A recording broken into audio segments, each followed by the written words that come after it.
So if you think about when you had the super middleweight strap, I think it was like 2013, you weren't able to defend because you were injured. And so the WBC strip you of the title. They hand that to somebody else and they want to make you champion emeritus or whatever they call it, right? And you said, no, thank you. I don't want it. Because basically it was just a way for a sanctioning body to get 2 sanctioning fees within the same weight division. That's super interesting to me. What's your opinion now on sanctioning bodies that continue to create that same kind of confusion by having multiple champions within the same division? I don't like them. And I'm gonna talk about this in the book. Maybe I'm ignorant toward the finer details, but I really need somebody to help me understand, what does the sanctioning bodies do? How do they justify a percentage of your gross pay? 3% to be exact. In multiple belts, it doesn't stay at 3%, it goes up 3% per belt. Some would say, oh, they supervise, the fight, and they send their officials. You have commissions for that. Why doesn't California and New York, and I think it's like a mixture, like if I fight for the WBO belt, they'll have a WBO official sitting ringside with a patch that says WBO.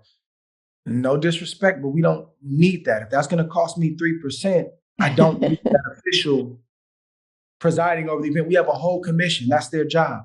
I just think the sanctioning bodies and, the amount of sanctioning bodies we have is just one of those things in boxing that have been around for a long time and nobody questions it. And we just think it's appropriate and okay to take fees out of a fighter's purse, their gross purse. Now, some fighters, when they get into a position and they have the leverage, you can negotiate. And I'm going to go ahead and put that nugget out there for fighters.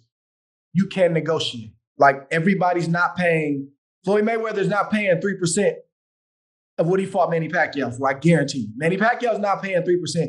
At that point, the sanctioning body, they switch gears and they're like, well, we're just happy to be a part of it. And then you can negotiate a flat fee or a smaller percentage. But I don't like it, Kate. I don't understand what they do for the money. We can't say that we hate seeing fighters broke at the end of their careers. And fighters got, they got responsibility there too. They got to become financially literate and try to figure things out personally. So there's a personal responsibility, but it doesn't help when you have everybody's hand in your pot, promoters, managers, sanctioning bodies, and who God knows who else. It's a problem. What do the sanctioning bodies do to justify taking that kind of percentage from a fighter's purse? I'll wait.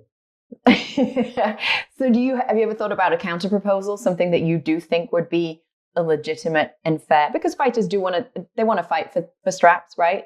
So is there a counter proposal of, okay, this I would be on board with? I just think there needs to be an overhaul. And I don't know if it means less belts. I don't know. And let me also say this, I've had some good experiences with certain sanctioning bodies, and I've had, bad experiences with sanctioning bodies. I'm not attacking, any one person. I'm just saying the structure as a whole, I don't agree with it and I don't like it. And I think that there needs to be less belts. Like, I really love the most meaningful belt in any weight class is the Ring Magazine belt, the lineal championship. That doesn't cost anything. And I'm not sure why that's not like a thing across the board, because it's interesting how you like when you're young, right? You just want to get the strap and it's like, man, I want to be known as a champion. I want to physically have it. But that belt's not real. Those aren't like real diamonds. It's not real gold. And sometimes they'll do a big press conference, or they'll present you the belt officially in an official way. But oftentimes you get a box at your front door. That belt is wrapped in bubble wrap, and it just gets dropped off.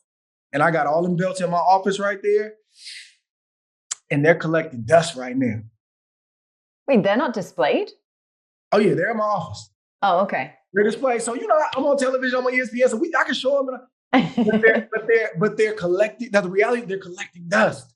What did they do for you? Right. And like I start to do the math. I'm like, man, I fought this guy and I got this one.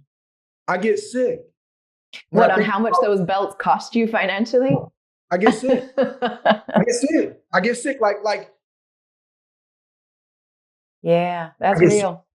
I get sick. So please, I like, maybe I'm missing something. I'm overlooking. If they can show me what they bring to the table to justify that, I will come back on this same show And I would say, hey, I apologize. I didn't know this, but I've been around boxing for a long time and I've yet to fully understand what they do to justify that.